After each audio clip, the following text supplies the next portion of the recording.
Hello and welcome to this week's edition of Echo45 Advisors Market and Economic Update. In this video, we'll discuss the key market and economic developments from the month of May.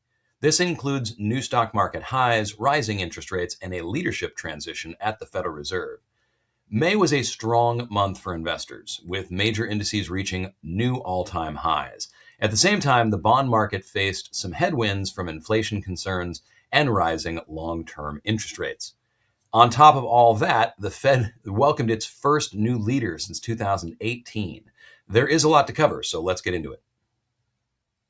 First, let's talk about interest rates, which were one of the most important stories of the month. The 30-year U.S. Treasury yield reached its highest level in nearly 2 decades in mid-May, briefly touching 5.18% before settling back below 5% by month end.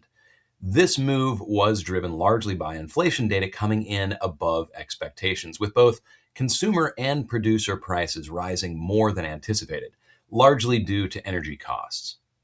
Rising inflation pushes interest rates higher because investors require more compensation when each dollar is worth less over time.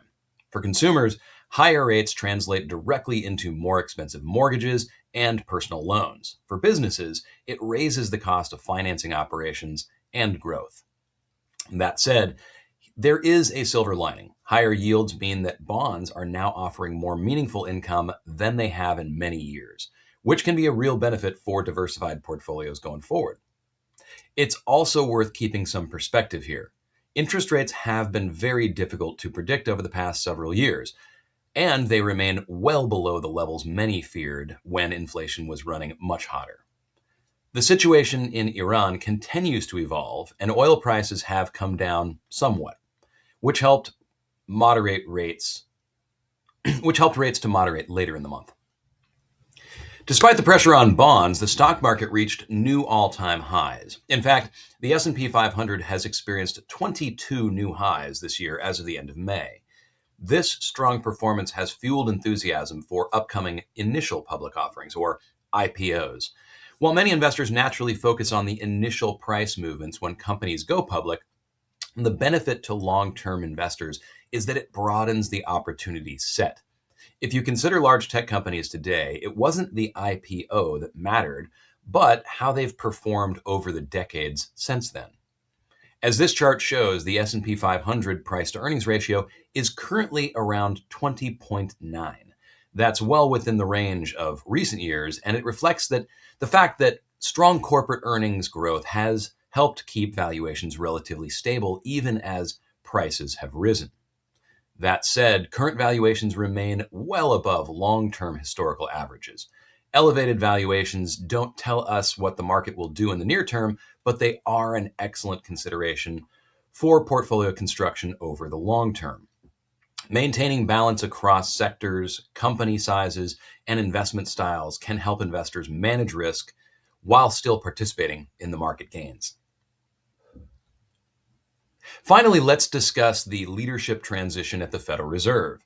Kevin Warsh was sworn in as the new Fed chair in May, succeeding Jerome Powell. Warsh previously served on the Fed's Board of Governors during the 2008 financial crisis, so he is a known figure in financial markets. Warsh is seen as a reformer and has signaled a preference for a more focused central bank. Fed leadership transitions are rare by design, but they naturally raise a few questions about the direction of monetary policy. The economic environment that Warsh inherits is challenging. The overall economy is healthy, but inflation has picked up in recent months, while the labor market has been mixed. For long-term investors, though, history offers some reassurance. As we've seen across many different Fed chairs and political environments, the economy has continued to grow over time. Changes in Fed leadership can create short-term uncertainty, but they rarely change these underlying fundamentals. We hope you found this monthly update helpful. If you would like to discuss how any of these developments might affect your portfolio, please don't hesitate to reach out. We look forward to speaking with you.